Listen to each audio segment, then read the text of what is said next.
playing with the boys out of the way. Now we can start the show in earnest. Have you ever... We've told them that's what we do. Every episode we listen to, before we start, we listen to Kenny Loggins playing with the boys, the songs in Top Gun during the volleyball scene. Yep. Have you ever played with the boy? In what sense? You know. Have I ever penetrated a little boy's asshole? What? What's wrong with you? Just kidding. That's not the first thing that popped in my head. You're gross, man. I know. That's what my mom's telling me all the time. Iconoblast. We put the past on blast. Hit them with the truth, with things you never knew. Nobody is safe, no thing to place. Got Joel and Coop with history in your face. Iconoblast. So I mean, we talked about it off the air before Conman just a little bit last week, a few days ago, something like that. Mm-hmm. I mean, I've also talked about it on the air that I occasionally have some... Dabble in anal with the boys? No, I dabble in severe depression every now and then. Oh, yeah, it's part of your charm, Coop. Yeah. It's so charming. Since I've known you, you've had to battle with this demon. Yeah, well, I mean, I've been dealing with it since I was a little kid. I don't remember a period of my life where I wasn't having some sort of issue with depression. I mean, I have good periods every now and then. Each month, different. Sometimes the period's better than another month. Some periods are better than the others. Mm-hmm. But I've started looking for a new, like, weekly therapist to go to. Mm-hmm. But I did something last week. Anal. No, I do that every week. I mean, that's my side gig. So maybe if you stop anal, you won't be so depressed. Where am I going to get my money? How can I pay my rent? You get paid to get fucked in the ass? Well, I mean, it is a sweet ass. They tell me they love me. Anyway. And that's enough for me because I just need someone to tell me that they fucking love me. You are depressed. Yeah, dude, lately, like, this is, I mean, I just want to throw it out there for everybody that's listening. Not to put the downer on the show.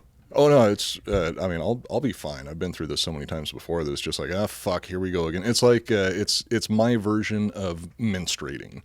But I like the honesty and I like the person talking about.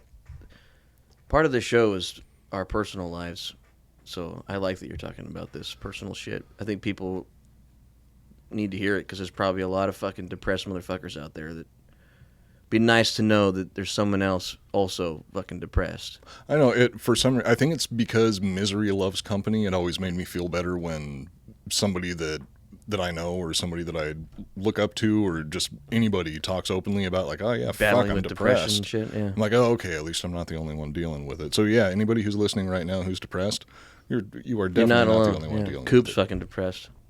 I'm great. Like I'm feeling good. I'm healthy. I'm young. I'm free. Young, I'm beautiful. Healthy, maybe not. Free, beautiful, yes. Healthy. You're probably healthier than I am at this point. Getting a little loving here and there, which I'm sure makes things a little bit easier. That's nice. I went, because the lady's in town, so it was 4 months without it. I'm talking about intercourse. Yeah. Yeah. It's been a minute for me too. But last week I did something that initially I would have thought that it was some like hokey bullshit. And I did think that it was like bullshit when I was going into it, but I got a ticket to go to this breathwork. They call it a breathwork class or something like that. Pretty much what it is like meditation shit. No, it's like you pay money to go into a room of with a bunch of other people and hyperventilate and cry. I mean, that's like the basis of it. I only cried a tiny little bit. I tried to cry more, but it was a weird experience. What? So what they do is... What are you talking about? It's called breath work, and what it does is, I don't remember the exact term for it, but it's a certain breathing pattern that actually triggers I think it's a pineal gland, and causes your brain to produce more DMT. So it's a breathing pattern that you can use to trip without taking any drugs. Why don't you just do DMT? Well, that's what I'm going to be doing next. As soon as I was done with it, like, okay, now the first I'm thing not I thought, I was like, Well, no, I wasn't afraid of doing it before. I was just like, maybe it'll help me, maybe it won't. I don't know. And then as soon as I was done with the breathwork class, I was like, I need to get my hands on some psychedelics. Yeah. Because I think that that's going to do some good for me. And that's something that my previous therapist was telling me for a long time. I've been telling you that forever. I know a lot of people have been saying that. I just, like, you need to be in the right mindset, or else you'll have a bad trip, or it won't everybody be in good. the group that... I haven't been in a happy enough mindset to be able to, deal with it. Accept it, yeah. Well, you don't necessarily have to be in a positive mood when you take DMT, because it doesn't matter what mood you're in. You're gone, baby. It's just a matter of convincing yourself that it's time to do it. It took everybody in our group of friends back in the day when they were all doing it. I was the last one out of everybody. The whole team had done it, and it took me, it was 2 years later of everyone saying it was awesome before I did it. And then once I tried it, I was like, oh, dude, I don't need to do it again. I don't think I'll ever do it. I might do it again. But you don't have any of this shit where you want to keep doing it. Like, I don't think, and most people will talk the same. Like you don't crave it after, but you do. Everything seems okay after. It almost makes it so like you realize that reality is not even real. Yeah. So you're less stressed about everything. I have a feeling I'm going to be doing that very soon. Because recently, one of the other things that I was doing is I was microdosing psilocybin again. Mm-hmm. I got some mushroom stuff? Well, they were actually in gummy form, which I didn't even know that was a thing. That's but cool. I got a hold of a bag of psilocybin gummies, and I was microdosing those every day for a little while. And did it help? Yeah, it wasn't enough. It just wasn't enough. I feel like I need the full right amount. Experience. But this breathwork class that I went to the other night, you go into this. It was at a. It's called breathwork. This sounds I'm sure that there's I'm sure Bagoo. that there is another name for it. I thought it was too. I mean, to a certain degree, I still kind of do. It is an experience, though. But it definitely is an experience, because what you do is you go into this big room. It was held at a Sheraton Hotel. Do you have to near here wear a loincloth? No, it was so last minute for me. Everybody else that was in there had like yoga mats and blankets and pillows and eye masks and all this other comfortable shit. I had a sweatshirt stuffed underneath my head. I was laying on the bare floor, and you were nude. I just put that wasn't. I learned later that wasn't necessary. I thought it was, but it was okay. But it was not necessary. Well, they accept everything there because it's a healing experience. They want everybody to feel welcome and comfortable, mm-hmm. and luckily everybody waited until were you the after only we human were there? done. No, I was the only. In my mind, I just imagined it was all chickens and you. I was the only naked man there, though. Okay, so you go in this room and what is it? You go in this room. There was probably like at least 100 people in there. Whoa! And this guy, everybody like lays out their yoga mats or whatever. Is it like and a they gym get under environment? Blankets. No, it was in a hotel. It was like in one of the conference rooms of a hotel. So it was a really big room. Big empty room. Big empty room. Lights are down. The lights are dim. Moody. And then there's this guy, I can't remember his name. It's a really weird name. He's originally from Belarus. Okay. And he talks to you and says like, okay, what did his voice sound like? I can't even replicate it. I mean, he's got a nice, soothing sounding voice. Like a samurai. That sounded more like Jabba the Hutt. Oh, it did kind of. Okay. So everybody lays down, and this guy, they start playing calming music. Shit. Some of the music's not calming because the experience is supposed to be intense. It's actually really similar to the Wim Hof method of breathing, where you put your body into a state of stress. With the Wim Hof you're like method, purposely hyperventilating yourself or something? Yeah. I mean, purposely hyperventilating yourself for like 3 hours. Fuck. It's a crazy experience. So you lay down, and he starts giving you different breathing patterns to go through, and they're all really fast, deep breaths where you breathe all the way in and all the way out, but you change the cadence that you're doing the breathing. So it like fucks with your head. Oh yeah, when we started doing the warm up, because he has you do a little warm up where he's like, all right, this is one of the breathing patterns we're going to be using. Everybody just follow the pattern that I'm giving you, and the music that plays changes, and you can kind of go along with the beat of the music. But the stuff that they were playing, like Josh Groban, and they were playing like weird hippie bullshit, and then they were playing Knocked Loose. No, Knocked Loose, because I think that would kill somebody.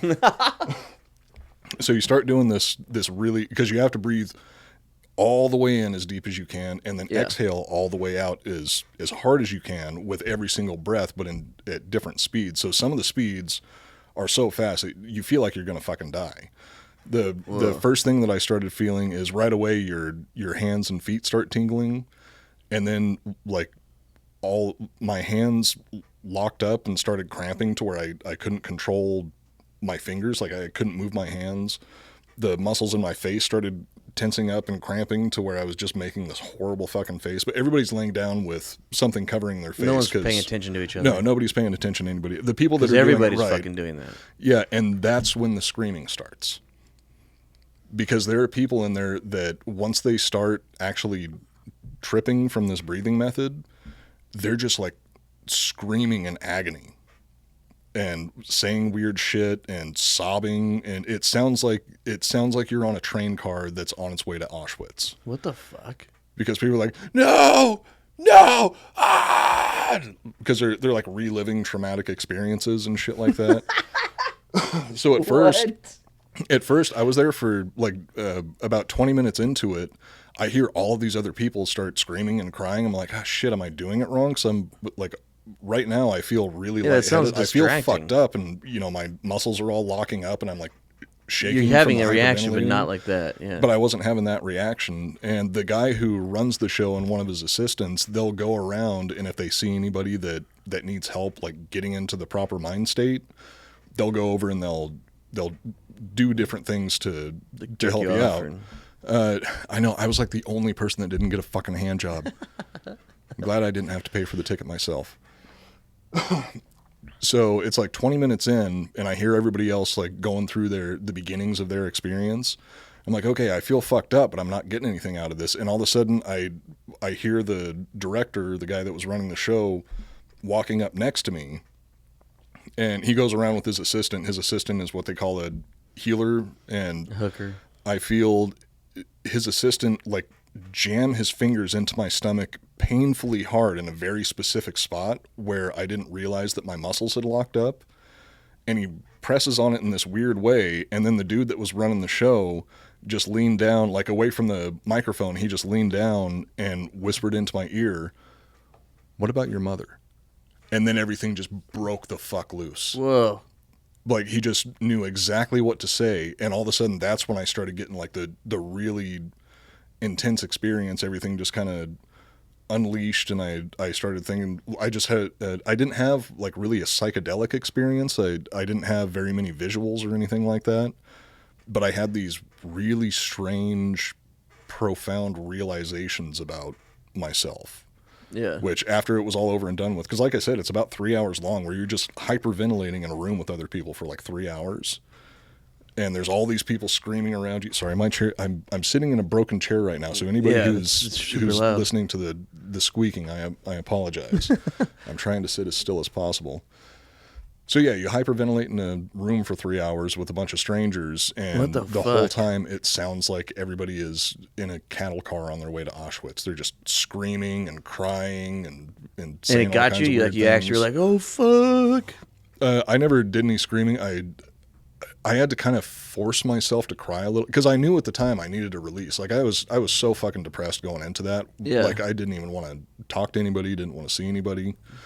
I didn't exactly feel a relief from the depression, but I had some, what I consider to be pretty profound insights about myself that gave me some stuff to think about.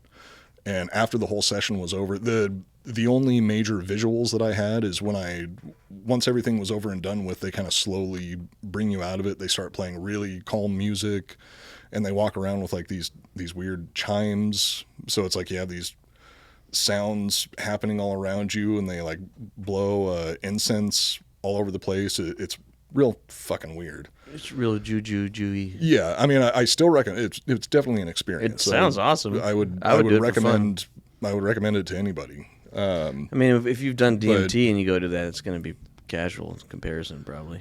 Yeah, it does release DMT. You do have some visuals, like I was saying. The only visuals that I got is when everything was over and done with, and I finally picked up, because I put a rag over my face. I didn't have face mask like everybody else had, so I just had a rag draped over my face, and then I put my hat over my eyes. Oh, also at the time I was wearing one of my shirts with something stupid on it. Mm-hmm. And one of the times when the director walked by, he looked over and he actually read my shirt into the microphone. Luckily, it was just the shirt that said, "Oh, Jesus said, OMG, you guys, that's not what I said." And I was like, he's reading my shirt. And I was like, oh, fuck, I'm glad he didn't read my hat. Because right now I'm wearing that Rep CPS hat that says, only cry when you masturbate. So anyway, when I finally took the eye covering off, when I first took it off, I thought that I was sitting upright and looking at the front of the room, because that's what I saw. I saw the front wall of the room, and I saw the guy standing up there. Yeah. And I was like, wait a second, I'm laying on my back, and all of a sudden everything shifted, and I was looking at the ceiling. I was like, oh, I just hallucinated that I was looking at the front of the room. That was like the only visuals that I got. That's cool, though. Just from breathing. Yeah, it was a very strange and interesting experience. I'm not sure if I would. I mean, maybe I'd do it again, but I think I need something a little bit stronger. Yeah, you should go and don't do the there's like different, I don't know the details of it, but I know that there's like 2 different types now. There's DMT. Like the oh shit shoot into space version, and then there's like this mild version that you can still function and hang out when you take it. I think there's 3 versions, because then there's also, it's like 5-methyloxy DMT. And then there's like 1 step down from that, and then another step down from that. I would recommend, as your best friend, to go from 0 to 100 as fast as you can, because that's what I want. Because I feel like it'd be a waste of time. The biggest effect, if you do, because a lot of people do it. What I'm hearing, and it pisses me off, is people that want to try DMT. They work their way up. They start small. They do a little hit, see what it's like, a little bit more. I don't want that. I you want to go from 0 to 100, so you freak the fuck out. Shocking experience that's going to give me some clarity. Yeah, some clarity. And you won't. No one fucking freaks out. You're gonna freak out for 5 minutes and then it's over. Yeah. That's why I feel comfortable doing that. And I want to get a hold of some other things and try them out and just see if I can knock some shit loose in my brain. Knock some shit loose, dude. Yeah. But if you are going to... Oh, by the way, welcome to the Iconoblast podcast, the show that takes a look behind the public facades of famous icons to show you why you can never take anything at face value. I'm Cooper. That's Joel. At this point, I think pretty much everybody knows that. But if you are going to go and hyperventilate in a room with 100 strangers and scream and cry, you don't want to do it at the place that we're going to be talking about today, which this was actually can I mention who made the recommendation? Yeah. This was actually a recommendation from your lady. I don't know if you're saying her name. It was a recommendation from the Czech Spice. Yeah. And it was a very, very good recommendation, because at first we were talking about how we haven't really done any locations yet. We talk about, like in the intro for the show, place, and things. Yeah, people, places, and things. Any iconic noun. We hadn't actually talked about a location yet, so we needed some suggestions, and she had a very good suggestion. Yeah, I don't know shit about it. She was saying a few things, and I was like, wait, I don't want to know, because if we're going to do an episode on it, I'd rather find out while we go through it. It's good shit. So I'm just, without saying what it is, I'm just going to go ahead and jump into it. Okay. On the evening of January 22nd, 1927, a 52-year-old man named Percy Ormond Cook returned to his room at a hotel in downtown Los Angeles. He sat down and wrote a note which read, in part, and I quote, "Money cannot buy happiness. I have tried it, and I find it cannot be done. I have lost my wife, my son, and my home, and I am doing the only thing left for me to do." Percy Cook then put a pistol to his head and pulled the trigger. This was the first suicide to take place in the historic Cecil Hotel in Los Angeles, but it was far from the last. People choosing to end their lives there became so common that some residents of the hotel started calling it the Suicide Hotel. Fuck. So we're talking about the Cecil Hotel in Los Angeles, which I had heard of it before, but I had no idea the amount of history behind it, like the amount of very notable things that had happened there. Yeah. There's fucked up stuff that's happened there, and then there's also stuff that I knew about, but I didn't know that it happened at the Cecil Hotel. Oh, shit. Okay. The 14-story, 700-room hotel was originally a hotspot for fancy men and women to spend their vacations or cheat on their spouses. After the 1940s, however, the hotel's popularity began to wane as the nearby area known as Skid Row began to fill with transients, ruining the atmosphere that wealthy patrons enjoyed. Mm-hmm. Those damn poor people ruining the time of the rich. All the fucking time. You know, if you're poor, just stay out of sight. That's what I do. I stay in my apartment all the fucking time because I'm poor. Also, something that was strange is I couldn't... From the research that I was doing, I couldn't figure out how tall the hotel was. Some people say it's 14 stories tall. Some people say it's 17 stories tall. Other people say it's 19 stories tall. What the? I just went with 14 because that's what was on Wikipedia. And okay. Wikipedia is a very trustworthy source, obviously. Since opening in 1924, the hotel has been the site of numerous murders, suicides, and disappearances. Even the Black Dahlia herself, Elizabeth Short, was rumored to have spent her last living moments there. The key word there is rumored because that's actually a bullshit story that was made up by a journalist in 1947 after she was murdered. By the way, guess who I saw the other day? Elizabeth Short? Dahlia. What? Yeah, she walks by once in a while. So one of the other people in the apartment. She doesn't have a collar, doesn't have a... No, she looks like a stray. She's on the loose. She's a transient, just going from place to place, hanging out for a little while. Like, all right, I'm done here. I'm going to split. And one of her sisters was pregnant and had kids. Oh, good for her. You know, good for her. The weird guy that should be played by Johnny Depp, who has the cane, who lives out the front door to the left. Yep. Yeah, first apartment on the left when you're walking out. The cat's got like a fort under his house. I see them go under to the left of his door. They like go in a bush and then they don't come back. I'm like, oh, they found access to under his house. I didn't even think that you could get underneath that apartment complex. I guess you can. Maybe they dug something out down there. Yeah, they got a little hole down there. I think and then they made babies in there. Ew. Yeah. All related. But yeah, Dahlia's still alive. Good. Yeah, she's doing good. She looks healthy. Good. She's sketchy as hell, though. She saw me and was like, huh, huh. She ran off. She was always kind of weird. Yeah, kind of a fucking lunatic. Yeah. Poisonings were somewhat of a fad at the Cecil Hotel. In November of 1931, a 46-year-old man named W.K. Norton checked in under the name James Willis. A week later, he was found dead from ingesting capsules of poison. Another man named Irwin C. Neblett offed himself with poison while staying at the hotel in May of 1939, and the following year, Dorothy Seeger got a one-way ticket to the afterlife by sucking down some death juice. The fuck? People just go in there to kill themselves? Lots of people. It was like within the first 10 years after the hotel opened, it was like 9 people had already committed suicide there. In September of 1932, less than a year after W.K. Norton shuffled off this mortal coil, 25-year-old Benjamin Dodeck was found dead in his room from a severe case of being shot in the head. Dodeck? D-O-D-I-C-H. Might be Dodeck. I'm pretty sure it's Dodeck. Dodeck. He left no suicide note, but it's safe to assume it had something to do with a woman. Mm-hmm. As the old saying goes, women can't live with them, so you might as well blow your brains out in a hotel room.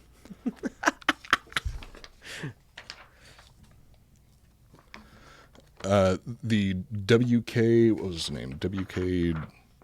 Norton. I just found out today. I was listening to some more information about the hotel when I was on my way to the studio today, and apparently he'd been missing from home for a few weeks before he was found dead, and that's why he checked into the hotel under an assumed name. And that was actually, it was really common. A lot of the people that committed suicide at the Cecil Hotel, they would give a fake name because at the time they were most likely running from their families to one degree or another. And yeah, they would hide there and then just off themselves. Kind of like leaving Las Vegas style, I'm assuming. Yeah, drinking themselves to death or a lot of people poison themselves. I'm sure that somebody most likely drank themselves to death there. It has 700 rooms and there's always a lot of people there, even from the time that it opened. Yeah. So just statistically speaking, I'm sure that there had to have been. I didn't include any quote unquote natural deaths. These are all murders, suicides, disappearances, things like that. How many? In total? Fuck. There must have been... I don't even know. Like, total deaths, I have no idea. There were definitely... Is it like 20, 30, 50, 100? Million? In terms of total deaths overall since it opened? Yeah, I guess. Total deaths, if you're including natural deaths and unnatural deaths, it was probably over 100 people. That's so crazy. If you're just counting suicides, it was like some of the suicides, they couldn't tell whether or not they were accidents or suicides, because falling off of the Cecil Hotel was pretty common. So sometimes falling, quote unquote. Yeah, if the person didn't leave behind a suicide note, they wouldn't know if it was an accident or a murder or a suicide. So a lot of the deaths, there's actually, you can find on Wikipedia like a full list of all the deaths that occurred at the Cecil Hotel that weren't natural causes, like people dying of old age or heart attack, anything like that. Any of the deaths that had some sort of... But how many of those might have been suicides? They were just better at it. All of them. Probably quite a few of them. At least some of them. Yeah, there's at least 13 confirmed suicides that have happened there since it opened, which doesn't seem like a lot, but the frequency of it is really strange. A 53-year-old military veteran, Sergeant Louis D. Borden, got himself a room at the Cecil Hotel in July of 1934. During his stay, Sergeant Borden passed the time by writing a series of notes detailing his failing health due to injuries he received while serving in the military. After writing his final note on July 26th, Borden took a straight razor and slashed his own throat. And he was found by a maid. I would not want to be a maid at the Cecil Hotel because it sounds like they're just finding bodies like every fucking day. Being 14 stories tall, the Cecil Hotel was a popular location for people to splatter themselves all over the sidewalk. Between 1937 and 2015, no less than 9 people ended their lives by jumping or falling off of the building. One of these suicides resulted in one of the unluckiest accidental deaths in history. They landed on somebody. Don't give it away. Is that what happened? On October 12th, 1962, 27-year-old Pauline Otten got into a heated argument with her estranged husband, Dewey Otten. Fucking Dewey, dude. Fucking Dewey. After Dewey stormed out of the room, Pauline stormed out of the room as well. Dewey used the front door. Pauline used the window. The 9th floor window. Fuck.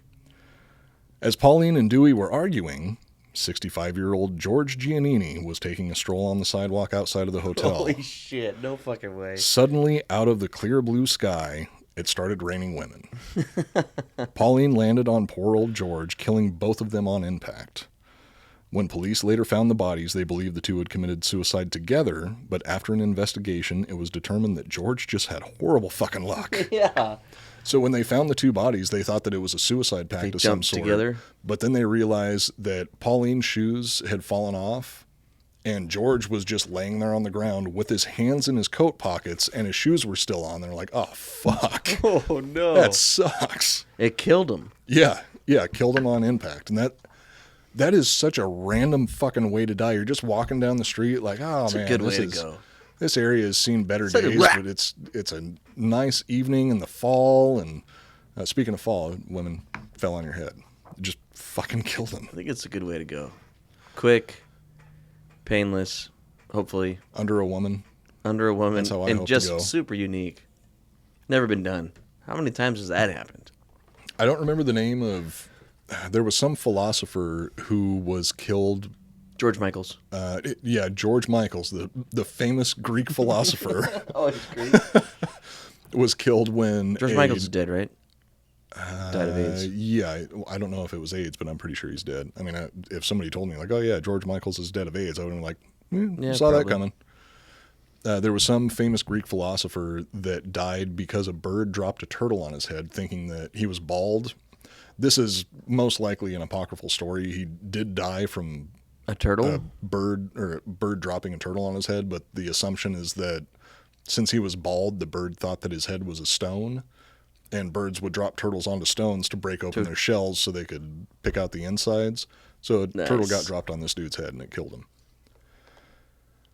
The most tragic death caused by a fall from the Cecil Hotel was a murder, or more specifically, an infanticide.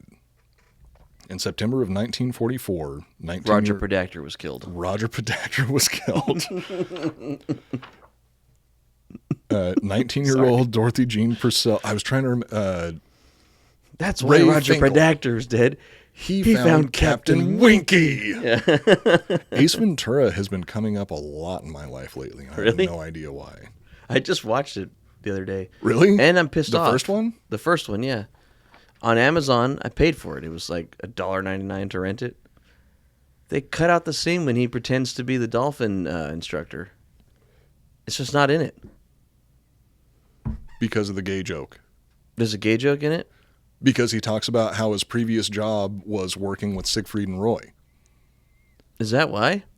I don't remember. Why else would they cut that scene out?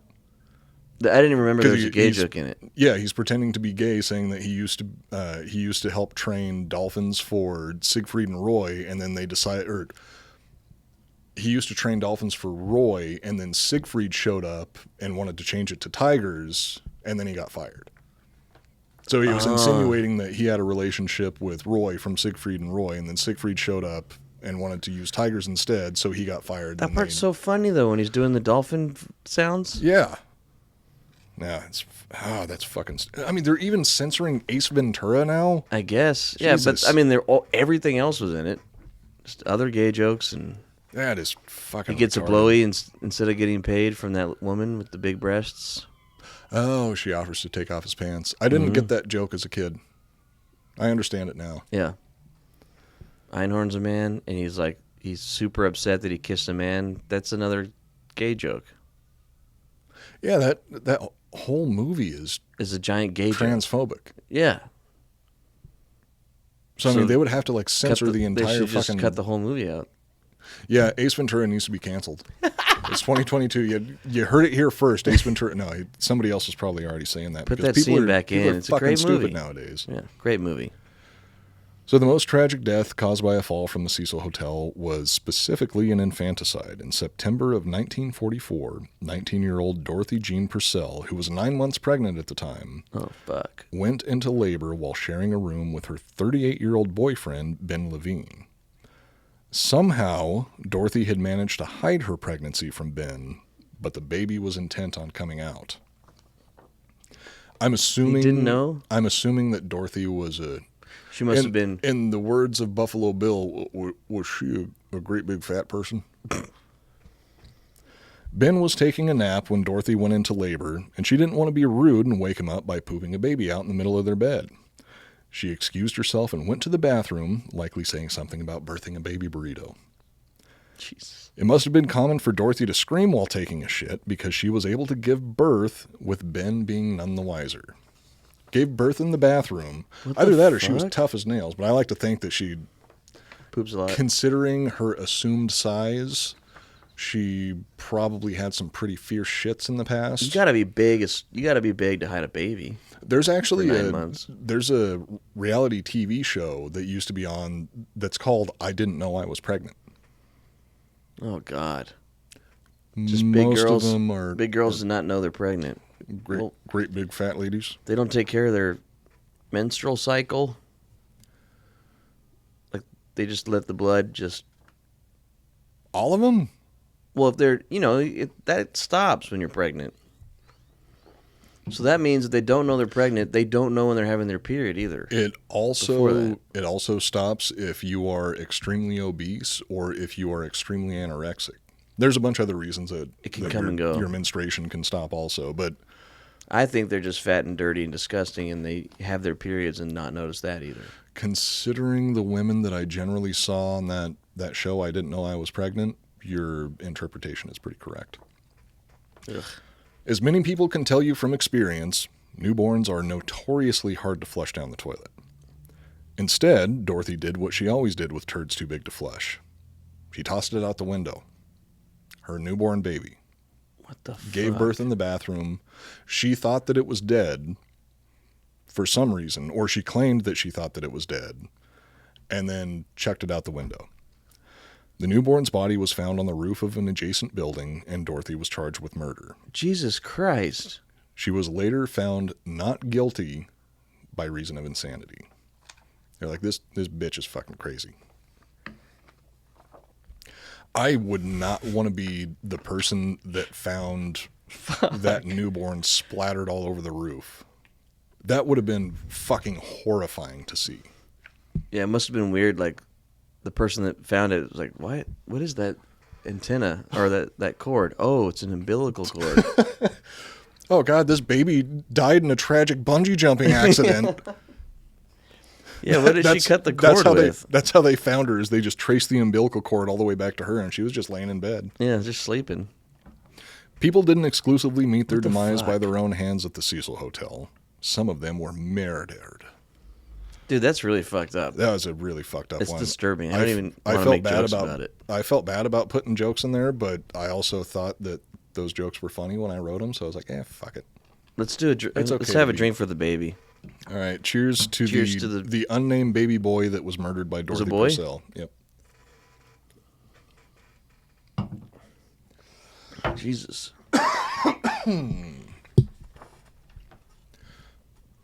Murder was the case for 65-year-old Pigeon Goldie Osgood, a retired telephone operator. Murder was the case that they gave me. Pigeon Goldie was well known in the area for her hobby of feeding the local pigeons, thus the nickname Pigeon Goldie. She was like the bird lady from Home Alone 2, if Home Alone 2 ended with Kevin McAllister raping and stabbing her to death. Oh, God. I wouldn't put him past him. That kid was a fucking psychopath. On June 4th of 1964, Pigeon Goldie was found dead in her room by a hotel worker. She had been beaten, raped, and stabbed, and the room had also been ransacked and anything of value had been taken. A few hours later, a man named Jacques B. Ellinger was seen walking nearby with bloodstains on his clothing. Ellinger was arrested and charged with murder. The bloodstains were apparently from an unrelated and totally legal event because Ellinger was acquitted, and the murder has never been solved. Whoa. Why is this random dude walking around by the hotel with bloodstains all over his clothes from something legal? Like, how do you get blood all over yourself in downtown LA from something that isn't against the law? Yeah. A messy butcher? Okay, yeah, maybe something like that. Or maybe you just killed butchers... Maybe you killed a prostitute, and they're like, oh, okay, it was just a prostitute, you're fine. That's probably... That's kind of the mentality that they had towards prostitutes back in those times. Just walking around covered in blood. Having a gay old time. With the history of death at the Cecil Hotel, it's unsurprising that a few serial killers also called it home. In the 1980s, the Night Stalker Richard Ramirez stayed at the hotel for a few weeks in between breaking into homes and murdering people. Ramirez was arrested in 1985 and charged with the murder of 13 people. The Night Stalker was sentenced to death, but saved the executioner some trouble by dying of cancer in 2013. The Night Stalker. I didn't realize how, I don't want to say important, I'm not sure what word to use for him, but he was the first serial killer in America to actually get a nickname. Like, he was the first one where all over the news, they gave him a very specific name, and it was like a story that people were following in the news really consistently up until he was finally caught. And Richard Ramirez was, I mean, obviously he was a fucked up guy. I don't know much about him. But he was real fucked up. Like, when he was a little kid, he had, I think it was one of his cousins was a very experienced Vietnam veteran, also a sick fuck, and brought back a ammo can filled with pictures of people that he had murdered while he was in Vietnam. And I'm not talking about combat deaths. I'm talking about like Vietnamese civilians that he had purposely murdered, and pictures of him raping Vietnamese women. And he would show these to Richard Ramirez when Richard Ramirez was like under the age of 13. They'd just be sitting around and look at these pictures of dead bodies. Like, oh yeah, this is when I raped this girl in Saigon, and oh, this is a family that I murdered up north, and just showing him all of these fucked up pictures and telling him these stories. Richard was all about it. He loved it. He was like, oh, this is fucking awesome. He was a sick fuck, obviously. Yeah. God damn. Oh, so I just found out tomorrow, you know what I'm getting?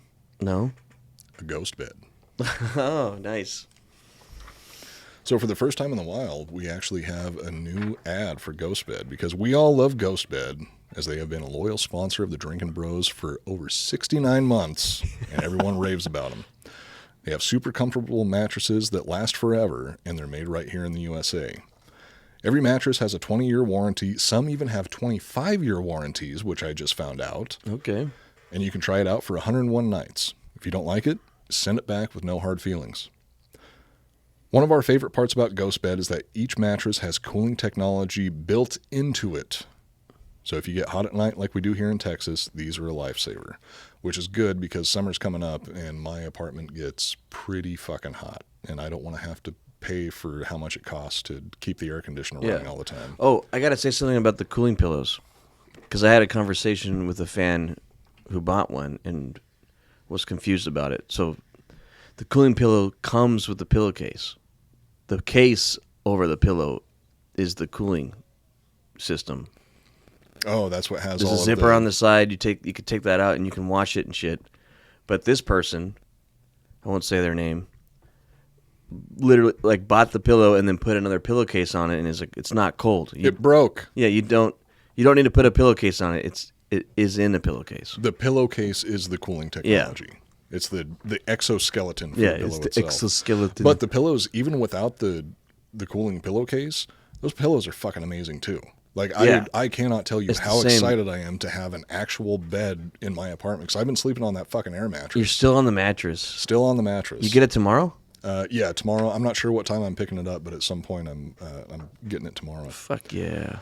Ghost Bed also offers bundle. Oh, I'm getting the adjustable base too. Fuck yeah. Real excited about that. You Vibrates, inclines. Yeah, that's going to be You're never going to leave your house. It's going to cure your depression. I have a feeling that it will. That's why I'm so excited about getting it. Ghost you can just lay in that bed, tilt it up a little, put your fucking VR rig on, and just jerk off. Oh, God. Yeah, that sounds fucking amazing. Ghost Bed, thank you. And God bless you. Ghost Bed also offers bundles so you can get everything you need. You don't even really have to think about it. Just choose from their 4 mattresses and then pick your bundle. So whether you just need a mattress and a frame or you want it all, like their cooling pillows and sheets, you can get the best bang for your buck. Right now, Ghost Bed is offering 40% off Ghost Bed bundles where you get a mattress and adjustable base, or 30% off of everything when you use the promo code Drinkin Bros at ghostbed.com/Drinkin Bros. You can buy a mattress for around $35 per month, and they have no money down, 0% financing plans for up to 60 months. Go check it out at ghostbed.com/Drinkin Bros. You sleep so good it's scary.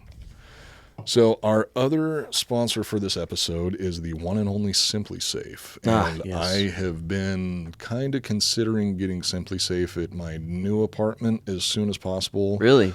Because you got some shady neighbors? There's a psychopath that lives in his car out in front of my apartment who likes to spend he likes to spend the entire night partying with all of his fucking friends right in front of the apartment, and he's got this very loud but very, very shitty sound system where he's just blaring terrible music all fucking night to the point. So it's all bass, no treble. Can't even tell what the song is. You just hear the fucking bass going off all the time. Yeah. It's loud enough that it's like vibrating my windows. Oh no. And then they'll wander over in front of the window so I turn my spare room into an office. Yeah. So I spend most of my time in there writing and doing research and shit. They'll go over and stand like right outside my window, which is directly behind my desk chair, and like take a piss and talk, and then they're like getting in fights in the front and all this other shit. So yeah, Simply Safe is going to be protecting me very, very soon. Fuck, that sucks, dude. Everyone knows we love the protection that Simply Safe home security systems provide, but it's not always outside forces that you need Simply Safe protection from. This is actually a really interesting story. Meet Amy, a Simply Safe customer and chronic sleepwalker who lives near a 4-lane freeway. Oh, shit. Oh, so something about sleepwalking. For some reason, whenever I'm like really stressed out or depressed or anything like that, I start sleepwalking. What? The other night, I had a dream. So I thought it was a dream. I had this dream that the internet wasn't You started working. Sleepwalking? I've been sleepwalking since I was a little kid. Like anytime I'm going You've through, like never sleepwalked around me when we've lived together. Oh no, because I didn't get into this because we cuddle little down, and I won't let you out of bed, and you hold on to me so tight that I can't. You think that I'm awake and struggling to get away like I normally do, but no, I'm actually asleep, and I'm just trying to sleepwalk. But the other night I had a dream that my internet stopped working, so I got up to check the router, and I picked up the router and looked at it, and I was like, oh no, all the lights are on, it should be working just fine. And I went to set it down on the table, my dining room table for some reason, and I let go of it to set it down on the table, and it fell through the table and hit the ground and broke into a few pieces. I was like, oh, that's weird. It just fell through the table. And then I woke up the next morning. My router's broken in the middle of my living room. Oh, shit. I got up and I picked it up, and I was like, oh, that's fine. Just dropped it on the ground and broke it. If I had SimpliSafe, that wouldn't have happened. How's that? Well, one night a few months ago, Amy sleptwalked out of her bedroom and then continued right out the front door. This is a very dangerous situation. She could have been heading for a big accident. Luckily, as she walked out of her house, the SimpliSafe entry sensor on her front door triggered, and the 95 decibel siren in the base station, which is extremely fucking loud, woke her up before she wandered into the street or some other trouble. Oh, shit. Seconds later, Amy even got a call from SimpliSafe checking to make sure everything was okay. Amy was a little groggy, but she was fine. Amy actually says that on that sleepy night, SimpliSafe saved her life. And that's not from someone breaking in. That was from her She might have walked out into the freeway. She might have walked out right into traffic. Protecting people in ways they never could have imagined is just one of the reasons more than 4 million people use and love SimpliSafe.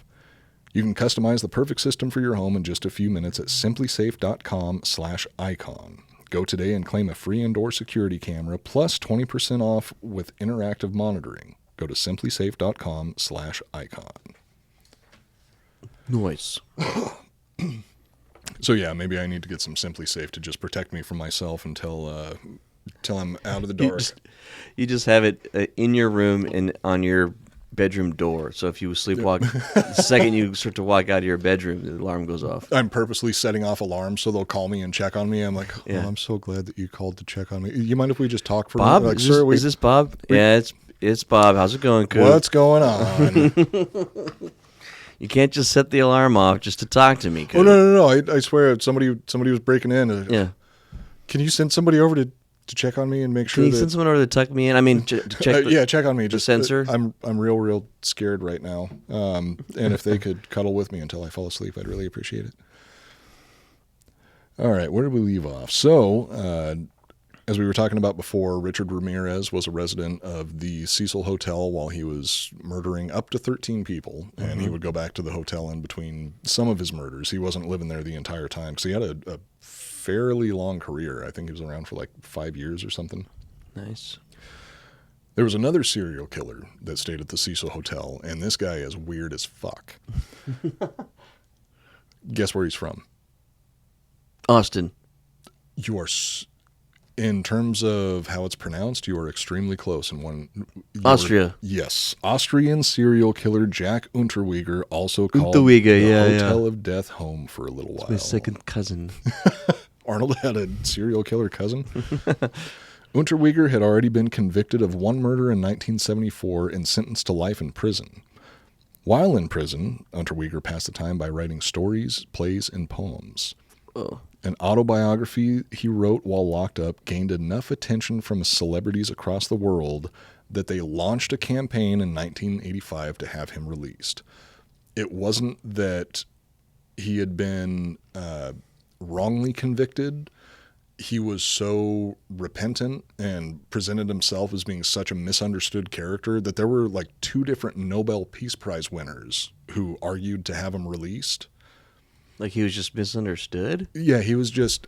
it wasn't his fault that he was murdered. People just don't understand me. I mean, some people like to find prostitutes and beat them and then take their bra and tie it around their neck until they're dead. Is that wrong? What's wrong with that? If that's wrong, I don't want to be right. The campaign succeeded, and Unterweger was released from prison 5 years later in May of 1990. Holy shit. Before the end of the year, however, he had killed 8 more women between Czechoslovakia and Austria. No fucking way. They let him out. He was on the released massacre in May, and in about like just over 6 months, 8 more women. Holy shit! Were killed by him. He killed, I think, one every other week. 1 woman in Czechoslovakia, and then he killed 7 more in Austria before the end of the fucking year. That's crazy. Then, much like the Beatles, he decided to bring his god-awful talent stateside. I fucking hate the Beatles. I think I would much rather have Jack Unterweger coming to America than the fucking Beatles. Mm-hmm. In 1991, Unterweger booked a room at the Cecil Hotel, just like his personal hero, Richard Ramirez. That's actually why he chose the Cecil Hotel to go to, is because he knew that Ramirez had gone there? Yeah, he was a fan. No way. He was a fan of Richard Ramirez. Oh, so he's not even caught yet. He's still going. No, so he got caught once, got released, got out, killed 8 more, and then moved women, to America. And then, so he, I've heard the story of Unterweger before, and what was happening is he was working as like a traveling journalist that was going around investigating murders and writing true crime stories. And he would even like go for the women that he killed, he would go to the police and interview and be like, oh, I think you should look for somebody like this. From my experience like researching all these shit. Murderers, and also having, this thing in my past that's never going to happen again, where I kind of killed a woman in this exact manner that this woman was killed. If it were me, I would be doing this, and the police would listen to him, but he would point them in the wrong direction so he could just keep doing it. Eventually they started catching on, and they're like, wait a second, this Unterweger guy seems to know more about these murders than we've publicly released. And he always seems to show up right after they happen to ask us questions about him. So the police over in Europe started investigating him. He's like, fuck, gotta go. Came over to America. Split. Checked into the Cecil Hotel. He's like a Hannibal character. Yeah. That's like the Hannibal story, kind of. Not quite as smart, though. And actually, no, he was as charming. Unterweger was known as being like a total Casanova. Like, he seduced so many women over the course of his life, and there's still Hannibal's fucking thing he does. Yeah, that weird. Ate his liver with a side of fava beans and a nice Chianti. So there are women that were seduced by him that are still alive, and to this day, they argue that he wasn't responsible for any of the murders. They still defend him because he was so. He did them. Yeah, he was so convincing and so charming. What if and he I'm didn't sure do that. them? No, he did. Yeah, he definitely did them. Once he booked a room at the Cecil, he started getting down to business. Within weeks, he killed at least 3 more prostitutes in the area around the hotel.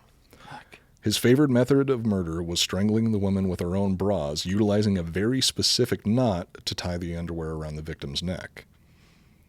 This pattern would eventually be his downfall, both literally and figuratively. The LAPD noticed that there were more dead prostitutes than usual piling up around the hotel. They also noticed the victims had been strangled by their own bras, all tied with the same knot.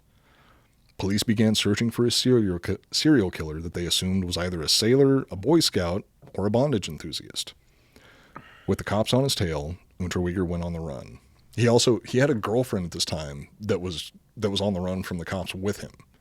And it wasn't just in America that he was running. And she knew about what he was doing? That I'm not sure. I'm pretty sure that she was probably one of the women where he was just arguing like, oh no, it's because I kill like one girl in Austria, and all of a sudden people think I'm a murderer, and they're just trying to pin all these crimes on me. She didn't know, and his excuse is because of what he did the one time. It's because I'm a misunderstood artist and murderer. Authorities chased Unterweger across the globe. From L.A., he fled to Switzerland and then France before returning to the States, where he was arrested by U.S. Marshals in Miami, Florida. He was extradited to Austria. In Miami, that's classic. Yeah, I feel like it's kind of fitting that he would want to go to Miami, because it's like, oh wait, everybody there's fucking nuts, so they're not even going to be looking for me. They have much bigger things to worry about in Florida. Did they get him at the airport? Or did he get in? I'm not sure. It's been a while since I actually went through the details of the story, but I think he was there for a little while before he got busted. You can't go anywhere now if you're a criminal. Yeah, thanks to the fucking internet. Ruining everything for everybody. Ruining all the fun. He was extradited to Austria to stand trial, and in 1994 he was sentenced to life without parole. He had an Arnold accent the whole time. Yeah, and he was very, very charming, just like Arnold. It might have been Arnold. It might have been Arnold. Fuck. He was smart enough to like fake his identity change. It's like the old saying goes: never meet your heroes unless you want to get strangled by your own underwear. I had a twin brother, and I blamed it on him. If you're me, then who am I? Yeah, that's a secret thing about the movies I made. The Sixth Day was actually a documentary. It was like an homage to his brother who took the fall for all his murders. Except he slightly changed the story because in The Sixth Day, he's a cigar enthusiast when the cigars represent strangling prostitutes to death with their own underwear. As you can see very clearly if you watch it again now. Yeah. If you actually pay attention to the story, the message is there. Mm-hmm. During his first night in prison, Unterweger committed suicide by hanging himself with his shoelaces. The knot he used to tie the laces around his neck was the same knot he used to kill nearly 15 women. Damn. You think he killed himself? Oh yeah, absolutely. Because he was a textbook narcissist, and as soon he was loving the life that he had once he got out of prison the first time, and once he realized that at that point there was no chance of him ever getting that much praise and attention and freedom, he's like, oh well, fuck, I guess I'll just kill myself. Many strange and morbid things have happened at the Cecil Hotel, but one in particular takes the cake as the creepiest. And this is a story that I've known about for years, but I had no idea that it happened at the Cecil Hotel because the Cecil Hotel isn't called the Cecil Hotel anymore. Oh. In February of 2013, guests at the hotel began to complain of bad-tasting water and low pressure in the pipes. According to some, the water would come out with like a black tint to it. It was like almost black water coming out of the shower and the sink. Maintenance workers opened the cistern on the roof of the hotel to look for the cause. Inside the water tank, they found the source of the problem. The naked, decomposing body of 21-year-old Elisa Lamb. Oh, fuck. People were drinking liquefied body dead woman. Fuck. And that was going on for I think 3 weeks, that her body was festering in this cistern. People take showers with that water. They cook food with that water. I would have done it because they drink that water. And everybody was like, well, it's a shitty hotel that's like a couple blocks from Skid Row. Obviously the water's going to taste a little bad, but this is taking it a bit too far. Oh, fucking A. At the beginning of 2013, Elisa Lamb dropped out of the University of British Columbia and traveled to California for a break from school. She arrived in Los Angeles on January 26th and checked into the Cecil Hotel, which had just been rebranded as the Stay on Main, which that's what the hotel's called now, is Stay on Main. Still open to this day. You can literally go and book a room there right now if you want. Stay on Main. It's on the corner of South Main Street and 7th Street or something. In Hollywood? Downtown Los Angeles. It's it's really close to Skid Row. It's a bad area of LA. During her stay, residents complained about her erratic behavior, forcing her to change rooms on at least one occasion. And that's something that I thought was interesting, is when she first started staying there, she was actually in a shared room with 2 other people. And I didn't know that it's almost like the Cecil Hotel is sort of a hostel? Yeah, it's like an extended stay hotel / hostel, because there's a lot of people that live there full time. Like Pigeon Goldie, she was a permanent resident of the Cecil Hotel. What does it look like?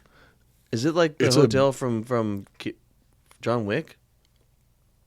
You know what? Actually, it does look, from the outside, it looks a surprising amount like that. It's a really big, tall, just blocky building, but on the inside it has this super extravagant lobby that's nice. in the Art Deco style.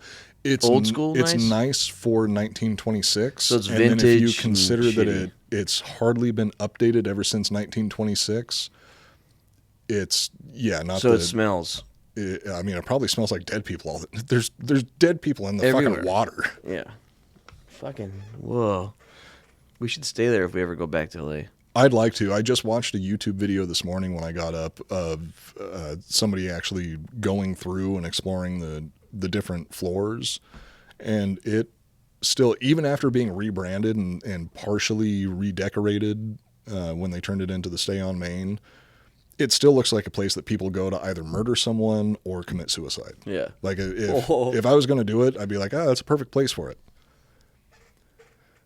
Kill someone?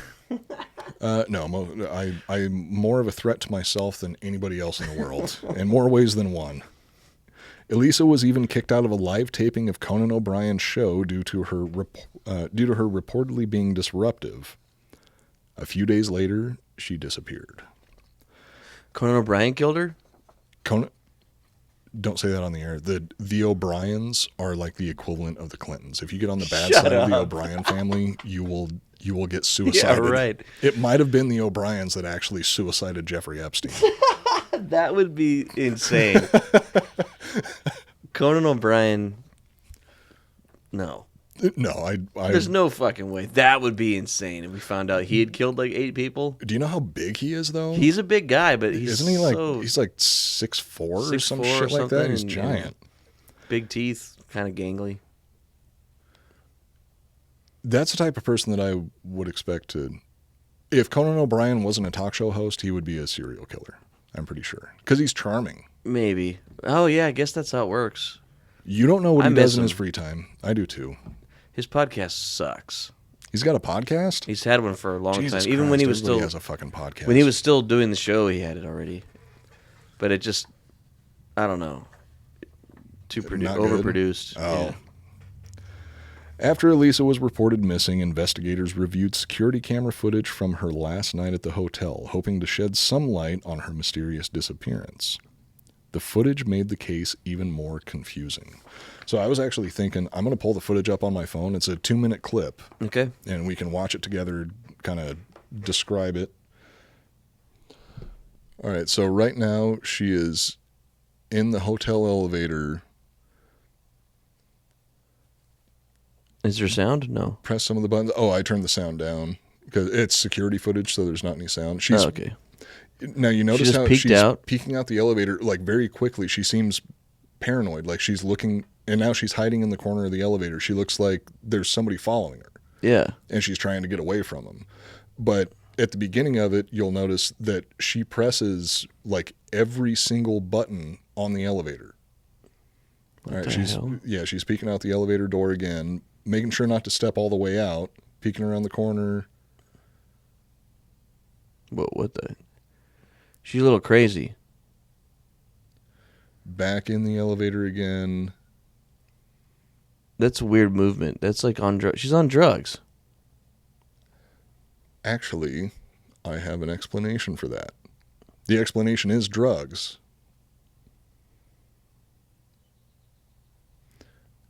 Here, let's see. I'll skip ahead a bit. So she's just hanging around the beginning or the entrance to the hotel. So she's going through, pressing more of the buttons on the elevator. She hits the button for every single floor of the hotel. Yeah.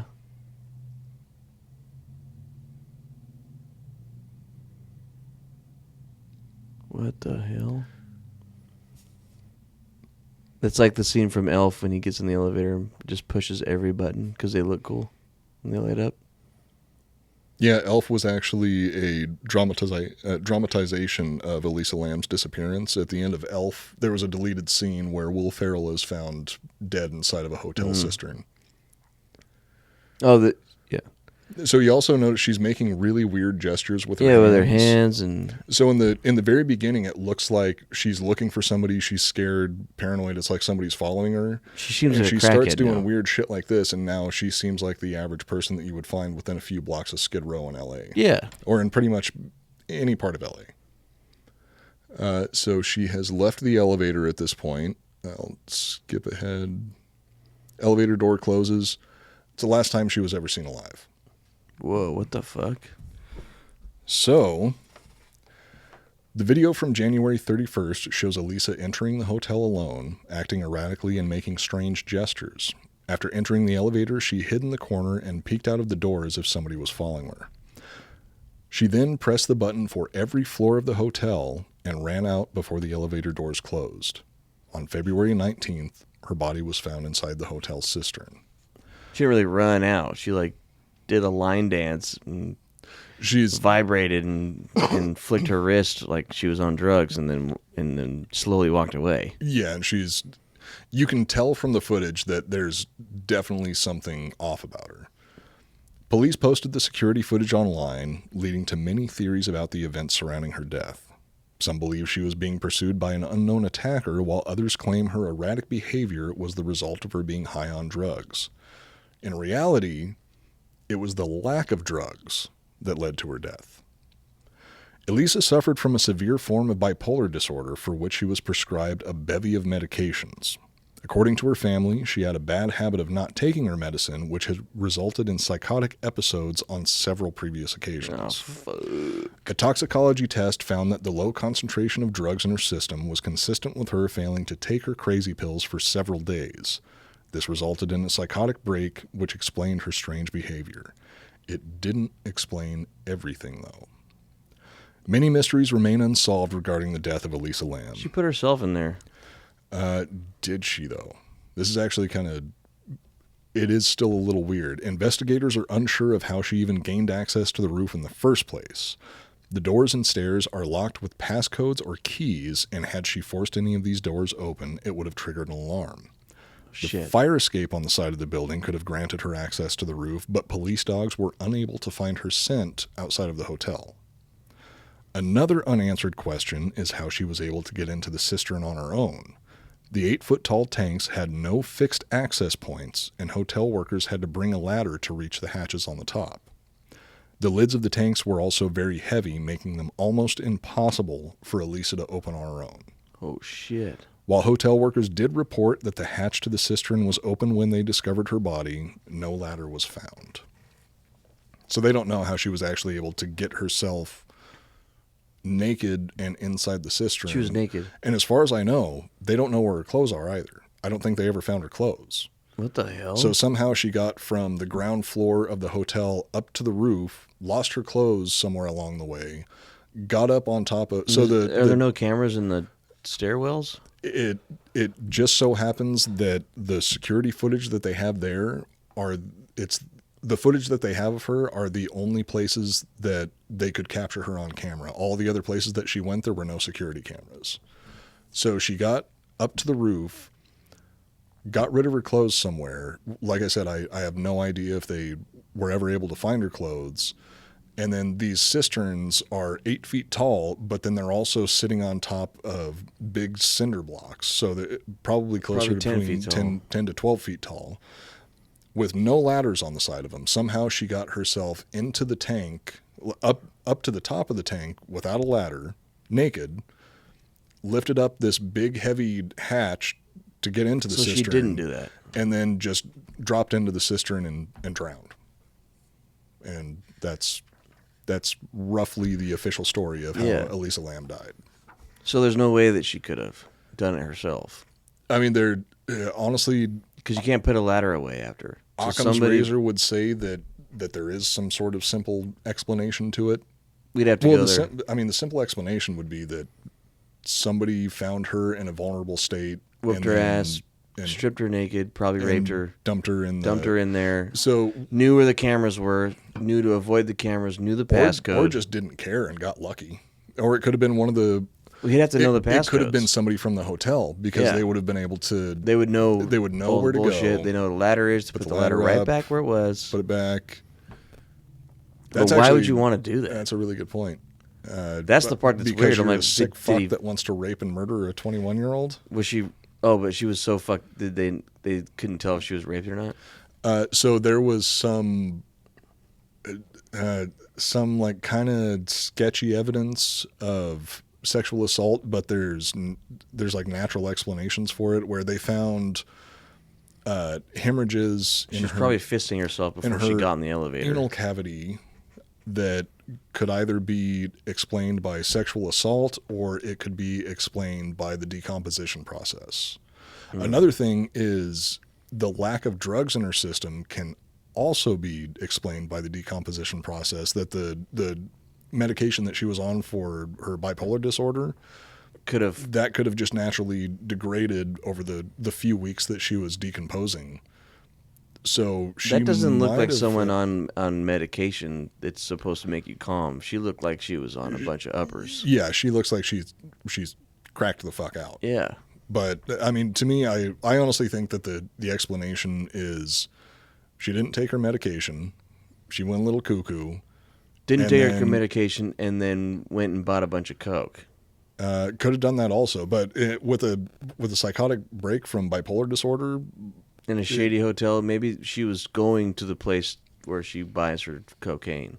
Yeah, could have. And then that guy was like, I'm just gonna fuck her and kill her, put her in the water tank. Well, did she buy the cocaine from somebody at the hotel the Cecil Hotel? If there's not somebody in you don't think they're selling drugs out of that place? I would be absolutely fucking amazed. What the fuck? That's so crazy. It's weird. I just don't get why you'd want to put her in there. It seems like a lot of work. Well, I guess if you're killing someone, it's a lot of work no matter what. But yeah, and if you want to hide the body, there's not very many. Well, no, that's the other thing. If you want to fuck someone too, like that's seeing that. Like, if I'm gonna be a rapist and a murderer, it's gonna be someone I want to fuck. I mean, she was a fairly pretty girl. Maybe she was. Maybe she was raped and killed by a weeaboo who's just super into fucking just torturing anime people? And shit. Oh, no, like some nerd that's obsessed. She looked like a woman that I would be afraid of, and just try to keep her outside. If she was acting like that, yeah, I would go nowhere near her. No, yeah, that's why it's weird. But that makes it weirder. There's someone for everyone.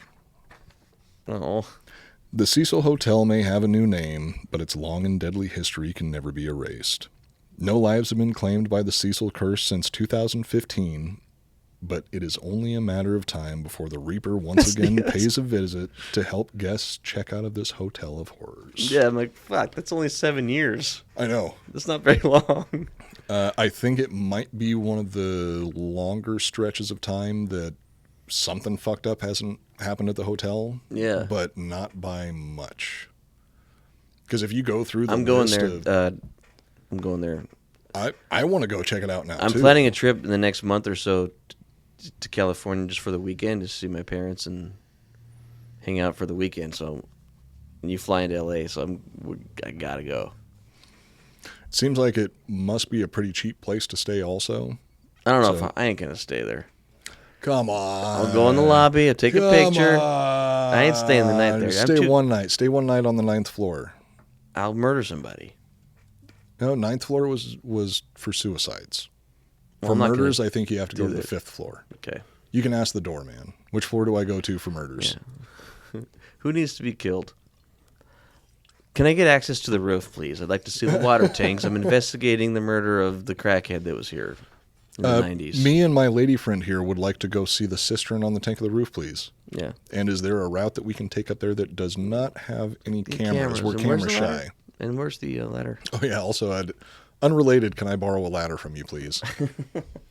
So that is honestly, that is the partial story of the Cecil Hotel in Los Angeles, because there was so much more details that I could have gone into for like literally every single. I thought Marilyn Monroe stayed there. No, that's the. Nothing bad happened when she stayed there, but I know during the right time period. But by the time that she would have stayed there, it would have already been on the decline, because it was like during the Great Depression that Skid Row started up. So that was like 1929, 1930. Okay. So by the time maybe when she was still. Marilyn Monroe would be a good episode to do. Oh yeah, some crazy shit. I love and hate how idolized she is, because people either describe her as some sort of killed, or do you think angel. I think that she was. I think that she was most likely the result of either manslaughter or suicide. Mm. I don't know if I don't have enough information about the story to know if there was enough evidence for it to be murder. Yeah, but I would say that it was either manslaughter or accidental or purposeful suicide. Yeah. Pillow talk with the president can get you in a lot of trouble. because everyone else thinks you know more than you do. I'm sure that she probably knew a lot. Yeah. Because I mean, you're the president of the United States in bed with arguably the most beautiful woman in the world at the time. You're gonna let some secrets slip, yeah, because you want to impress her. Yeah. So that's it for the Cecil Hotel. I think that we should definitely make a trip there at some point. Yeah, we have to. Yeah, check it out. I'd like to. I can't believe that we were so close to it for so many years, and just because we didn't know about it, we didn't take a trip there to check it out. Yeah, we have driven past. Well, the episode isn't available anymore, but we did a series of episodes about Patricia Douglas, and there was a hotel that was within eyesight of a place that you used to live in LA that she used to frequent pretty often. Oh, really? And with the Wilcox house? Yeah, the Wilcox house. The hotel that she used to go to, I don't remember the name of it off the top of my head anymore, but that was like when you were driving to the Wilcox house, you would actually see the sign for the hotel because it was only a handful of blocks away. Oh, shit. But that was another place that I wish that I could have visited while we were still out in California. Yeah. But you live and you learn. That's life. Eventually, I plan on taking a death tour of Austin because they have like creepy ghost tours that take you all over the place and show you a bunch of different historic locations. I went to the bar where they shot Death Proof. Oh, really? That's here? Yeah, they shot the entire movie's almost entirely shot in Austin. Which bar is it? It's called what the fuck it's called? It's called like Chili. It's the Chili Parlor. I haven't heard of that one. Yeah, it's small. It's in downtown, but it's off the main strip area. It's not on 6th Street or anything like that. And it's straight up. You could tell right away. Like, oh, you remember the scene where she's like texting behind the glass, and there's like the weird.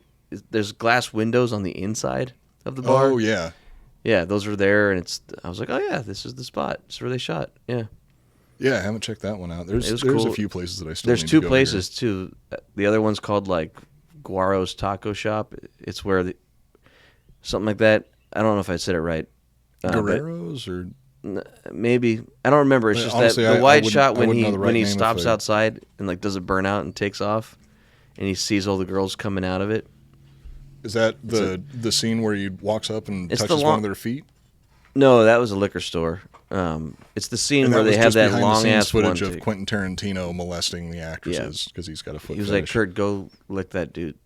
Lick that dude's toes. Yeah. Keep him distracted so I can go molest this girl's feet." I like Death Proof. You could tell that he has a foot fetish because he was the DP on it. So it's the most feet you'll see in any of his movies. Yeah, I mean, honestly, there's nothing wrong with the foot fetish. We don't kink shame around here. Also, surprisingly, foot fetish, the most common fetish in the world. And I like feet. If you I don't look have a fetish, but feet turn me on. I mean, I don't have like a fetish for it, but if a girl's got gross feet, I'm kind of like, eesh. If they got nice feet, then I'm like, Chex Bites has really nice feet. I guess I'll pitch for the other team since you got nice feet. She has hot tattoos on her feet too. Yeah, I've had experience with tattooed feet before. You jerked them off? No. Have you ever fucked feet? No, they're ever? No, not never. Even just to try? Mm-mm. That's dumb. I'm sorry. No, I've fucked feet before. I didn't get off, but I fucked them. The last girlfriend that I had in California before moving out here, she actually had a bit of a foot fetish, and we. Did you finger blast her with your toe? No. Like she wanted me to do stuff to her feet, but we broke up before that happened. Dude, you gotta fuck. I'd give it a shot. At least fuck some feet. You know, like feet aren't titties. Well, you put the feet together and you fuck between them. Is there some other way to do it? You can do it between the big toe and the other toe. Oh. Well, maybe I can. Or you just like rub your genitals on them. Maybe I can find a willing participant. Got to try it at least once. I'll do it if you can't find anyone. I've seen your feet. I mean, if you go get I've got good feet for a man. Well, if you go get like a pedicure or something like that. I can do that. All right, well, we should get out of here then. We got some plans for the afternoon. Let's go get pedicures together and then fuck each other's feet. That's it for this episode of the Iconoblast podcast. Next week, we have a very special Mother's Day episode. Yes, we do. With a very, very, very special guest. Yes. My one and only biological mother. Yep. And I'm not going to say why or what this hashtag is, but it's... wait, fuck, I forgot.